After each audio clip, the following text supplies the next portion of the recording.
بسم اللہ الرحمن الرحیم۔ السلام علیکم دوستوں، قربانی کن لوگوں پر واجب ہوتی ہے؟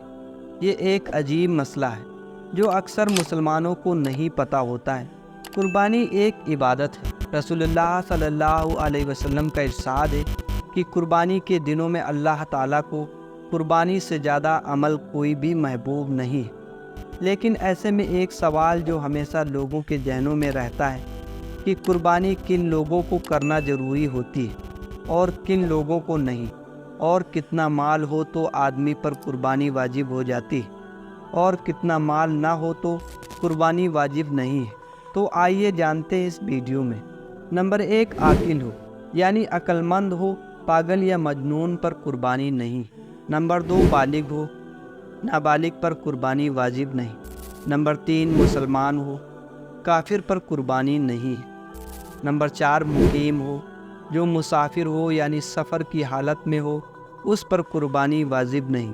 نمبر 5، صاحب نصاب، شریعت نے ایک لمٹ بتا دی ہے کہ اگر اتنا مال موجود ہے تو وہ شخص صاحب نصاب ہوگا، اور اگر اتنا نہیں ہے تو وہ صاحب نصاب نہیں ہے اور قربانی اسے کرنا ضروری نہیں ہے۔ یاد رہے، پہلے شریعت بندے کی حالت کو سمجھتی ہے، وہ فقیر ہے یا امیر، بیمار ہے یا صحت مند، مسافر ہے یا مقیم، اس کے بعد ہی کوئی حکم لگاتی ہے۔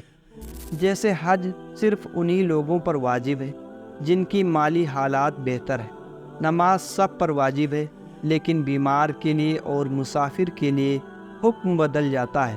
ایسے ہی روزے کا بھی معاملہ ہے کہ روزے فرض تو ہیں، لیکن اگر کوئی بیمار ہے یا سفر کی حالت میں ہو تو اس کا حکم بدل جاتا ہے۔ یعنی اگر بندے کی مالی حالت بگڑی ہو تو اس پر مالی عبادت، زکوٰۃ ہو یا قربانی واجب نہیں، اور اگر جسمانی حالت بگڑی ہو تو بدنی عبادت، نماز ہو یا روزہ، دوسرے احکام وہ معاف تو نہیں، لیکن چھوٹ مل جاتی ہے اس وقت تک جب تک حالت درست نہ ہو جائے۔ اسی طرح اللہ تعالیٰ نے قربانی کا حکم دینے کے ساتھ بندے کو یہ بھی بتا دیا ہے کہ اتنا مال ہو تو قربانی واجب ہے ورنہ نہیں۔ جس طرح زکوٰۃ میں ایک لمٹ طے کر دی ہے کہ اگر اتنا مال ہو تو زکوٰۃ فرض ہے ورنہ نہیں۔ اگر 52.5 تولہ چاندی یا اس کی قیمت، یاد رکھے کہ گھر کا سامان نہیں جوڑا جائے گا، 52.5 تولہ چاندی کے موجود ریٹ قیمت کو پہنچ جاتی ہے تو آپ پر قربانی واجب ہو جاتی ہے۔ وہ 4 چیزیں یہ ہیں۔ نمبر 1، سونا چاندی۔ نمبر 2، کیش روپیہ۔ نمبر 3، ضرورت سے زیادہ سامان یا کوئی چیز۔ نمبر 4، مال تجارت، بزنس کا سامان۔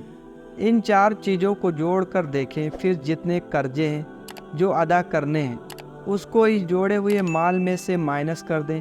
جیسے کہ آپ نے چاروں چیزوں کو جوڑا تو اس کی قیمت تھی قریب 1 لاکھ روپے۔ پھر آپ کے اوپر 60,000 کا قرض تھا، اس کو آپ نے مائنس کیا تو بچا 40,000۔ اب آپ کو دیکھنا ہے کہ کیا 40,000 سے 52.5 تولہ یا اس سے زیادہ چاندی خریدی جا سکتی ہے۔ اگر ہاں تو آپ پر قربانی واجب ہے اور آپ قربانی نہیں کریں گے تو گنہگار ہوں گے۔ لیکن اگر اتنا کم مال بچا کہ اس چاندی کے برابر قیمت نہیں پہنچ پائی تو قربانی واجب نہیں۔ اکثر آپ نے دیکھا ہوگا کہ عورتیں یہ سمجھتی ہیں کہ قربانی صرف مردوں کے ذمے ہے۔ ایسا نہیں، بلکہ اگر عورت کے پاس اتنا مال ہے جو نصاب کی لمٹ کو پہنچ رہا ہے تو عورت کو بھی قربانی کرنی ہوگی۔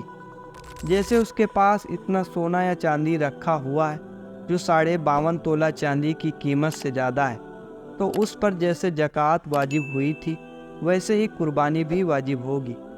ہاں، اگر اس کا شوہر اس کی طرف سے قربانی کرا دے تو بھی درست ہے۔ دوستو، آپ قربانی کے بارے میں یہ سمجھ گئے ہوں گے کہ کس پہ قربانی واجب ہے، کس پہ نہیں۔ اللہ تعالی ہم سب کو سمجھنے اور عمل کرنے کی توفیق عطا فرمائے، آمین۔